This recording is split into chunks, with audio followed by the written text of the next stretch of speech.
Hi there, VZ. Welcome to another update. Summer is over, and that's why it's a little darker than usual. Um, let's get started. I have to look around where my stuff is. Records are down here, and I got something else to show you as well. That's over there. Um, it's going to be quite the usual. I got something that's non-vinyl but music related. I got one record that I got from sort of Dutch eBay, and then a whole bunch of thrift store records, including a little mini haul of lots of really different and pretty cool things, actually. Start off with the non vinyl thing, but that's music related. It's a little magazine. Now, I had to look it up. I didn't. Sorry. So my info isn't up to date, but a year and a half, 2 years ago, I don't know, a magazine that was pretty well loved and collected ended. It was an American magazine called Wax Poetics. Now, this is not the American one, as you can see. This is the Europe version, and it's a new one because it's relaunched in Europe. I have to get that out there. And I decided, you know what? I'm actually I know the magazine. I've heard about it. I never read it. So let's get into it. And it's a really interesting read. It is the special collector's edition. I have no clue why it's the special collector's edition. Anyway, for those who don't know Wax Poetics, it's a magazine that focuses on jazz and funk and soul and the connection those styles of music have with hip hop. So, lots of artists featured in this magazine and the previous issues from the US, they all had a little connection with hip hop, samples that were used, stuff like that. On this, in this issue, you got Roy Ayers on the cover here, and on the back you got Gary Bartz. Um, for someone who has already read every issue, this is kind of a disappointment. Why? Because it features only two new articles, and um, the rest are articles that have been published before. Anyway, what you get is stuff like this. This is on the Incredible Bongo Band. There. You got Skull Snaps, which is this record. Samples that were used for that. Then Roy C. and lesser known artists like Manzo and Marvin Bliss. And then the only new articles is this one. This is on the new British jazz scene. It's a couple of pages of that, featuring a lot of the artists that are making it in the jazz scene at the moment in the UK, mostly from the label by this guy. This is Giles Peterson. Then there's a whole article on the acid jazz movement, featuring the brand new heavies, for example. Where are the other ones? Jamiroquai, stuff like that. Interesting read. I've not read any of these articles before, so this is a good one for me. It's a little expensive, but worth checking this out. So there you are, a magazine. Might not show every issue, might, because I don't know how often it will be published and if this is going to be a one-off and then it's going to end. From what I guess, it's not a one-off. Records. I got one record from Dutch eBay, which is this one. This is George Duke, The Aura Will Prevail. It's dark, but then there's a little glare up there from the lamp. Anyway, this is on MPS, German pressing. There you are. It's all very hard to see. I love George Duke and I love mid-70s George, but this is more sort of fusion rock, jazz fusion, jazz rock, instead of the jazz funk that I know him of. But it's an interesting record nonetheless, and I'm glad I got it. Then, with the exception of one record, all of these came from the same thrift store, but not on the same day. So the first two records were picked up at the local thrift store where I live. I think Saturday or maybe Wednesday or Tuesday before that. I don't remember, but there were two records and I had to pick them up. First one is Loose Ends with Zagora. It's a gatefold. The lyrics inside. And it's on Virgin. As lyrics also here. And it's got custom labels. Loose Ends are a R&B pop soul group from the 80s. This album is from 86, and a year before this they had a pretty big hit with Hanging on a Thread, or Hanging on a String, sorry, which I love. I love that song. I haven't listened to this one yet, and I hope it continues in that sound, but I'll find out. Anyway, Loose Ends, some 80s R&B, soul, pop. Something I have no clue what this is. This is Marilyn McCoo and Billy Davis Jr. with the album I Hope We Get to Love in Time. And this is on ABC from 1976. Could be smooth soul, could be kind of a disco-y thing. Haven't listened to this one either, but it looked interesting enough, so I decided to pick it up. This one I picked up last Tuesday. It was only one record I found. This was at another thrift store here locally, but I had to pick it up. Why? You'll see. This is Grover Washington Jr. Baddest. Double album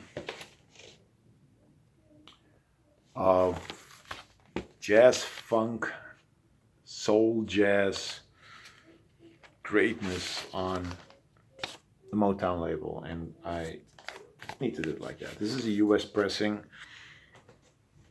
and I love Grover Washington Jr., and I have no clue what's on here. Actually, it's a compilation that I know. It's from 1980, if I'm not mistaken, and it features a lot of his stuff that he did on Kudu, because a lot of it is produced by Creed Taylor, who was from CTI and Kudo. So it should be interesting. It should. Grover Washington Jr. Now the rest is a little mini haul that I have had, I think Saturday. And it features a lot of different stuff. It's got jazz, it's got hip hop, it's got like Brazilian music, it's got reggae and classic rock. That's about it. Let's start off with some jazz, world music jazz. This is Pili Pili by Jasper van het Hof. Jasper van het Hof is a Dutch synth musician, keys, whatever he does, who worked in the field of jazz rock and progressive rock. He was also part of the Chris Hinze combination at one point. Chris Hinze, it's water damage as you can see, but here it says Chris Hinze, he produced it. It's on Chris Hinze's label, which is Ketone. Sorry, there you are, Ketone. And it's got a Bose inner sleeve, which is cool. I haven't fully listened to it. I sampled it quickly. It's indeed sort of African rhythms with synthesizer music underneath it. It's interesting. It's jazzy, but not jazzy, and it's got a groove, but not funky. I can't explain it really, but I needed to pick this up. It was only a buck. Next record. This is Rob Bass with The Incredible Bass. The Incredible Bass. Rob Bass from Rob Bass and DJ Easy Rock. Hip hop artist. This is from 1989. American pressing on Profile Records. Only sampled it. Haven't listened to it fully. What I sampled, it's not killer rap, but interesting enough. So Rob Bass. Value Vinyl. This one's dedicated to you and to everyone who loves Brazilian music on the A&M label, because that's what I have here. This is Bossa Rio. It's on, hope you can see it. I can't really. It's the A&M Mayfair label. There you are. And it is produced by Sergio Mendes. So it's got that Sergio Mendes in Brazil 66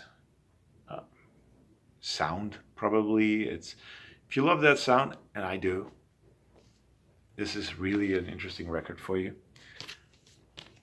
But I never saw this, and I checked it out, and it said Sergio Mendes, and it's 1970, so I had to pick it up. Now on to the next record, which was like an odd one. This is Morrissey Mullen. That's not a name.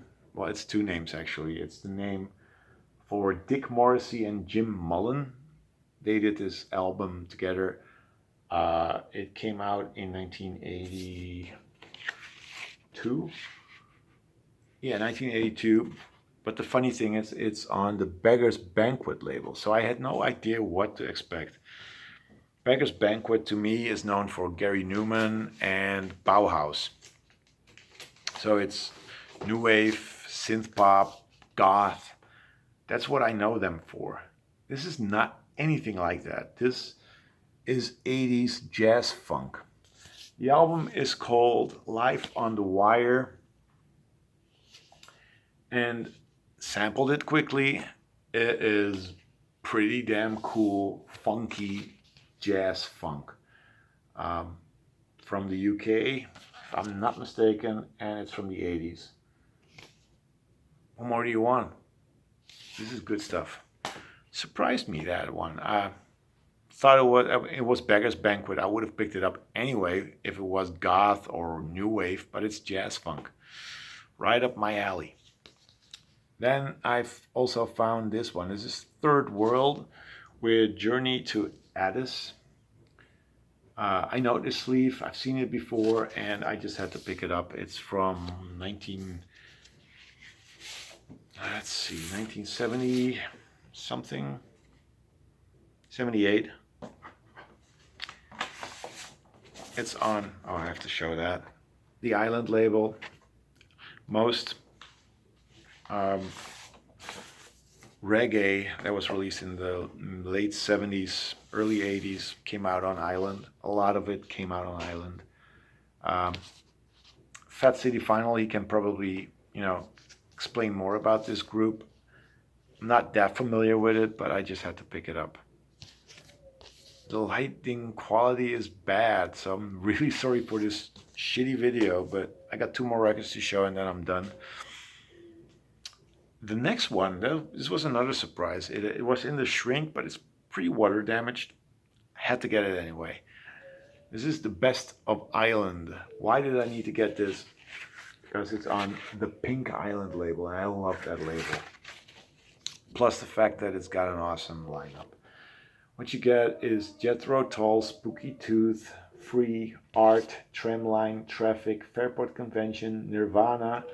That's not the one with Kurt Cobain. Yeah, you know that obviously. John Martin, Clouds, Spencer Davis Group, and Winder K. Frog. They're on here. That means a lot of artists I do know and a lot of artists I don't know, which is always a good thing. And like I said, it's on the Pink Island label. That's a thumbs up for me. The Best of Island. And the last one is probably the one with the coolest sleeve and probably the one that I'm most excited about when I found this. It's a Dutch compilation, as far as I know. It's on the Trojan label, so it's reggae. And it's got a kick-ass cover. They are. This is Hotshot Reggae Chart Busters 71. Like I said, it's on the Trojan label, which I love that Trojan label so much. It's such a wonderful label. And as far as I know, this is a Dutch-only release, and it features lots of artists I've never heard of. Greyhound, Jackie Edwards, Derek Harriott, I know that one. That's the only one I know. Nicky Thomas, Bob and Marcia, Horace Faith, Dave and Ansel Collins, the Mytels, I know that one also, sorry. Freddie Notes and the Rudies, James Chambers, Jimmy London with the Impact All-Stars, and Pioneers. Just look at that cover. That's a kick-ass cover. And that's my video. A little update, little mini haul, and a cool magazine. Hope you enjoyed it. Thanks for everyone who subscribed recently. Hope you're watching 17 minutes of this, and now me telling you thank you.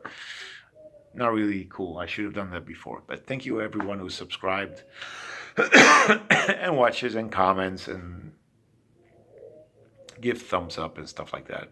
People who give thumbs up, the thumbs down, thank you also. I don't care. But anyway, thank you for watching. See you next time. Bye-bye.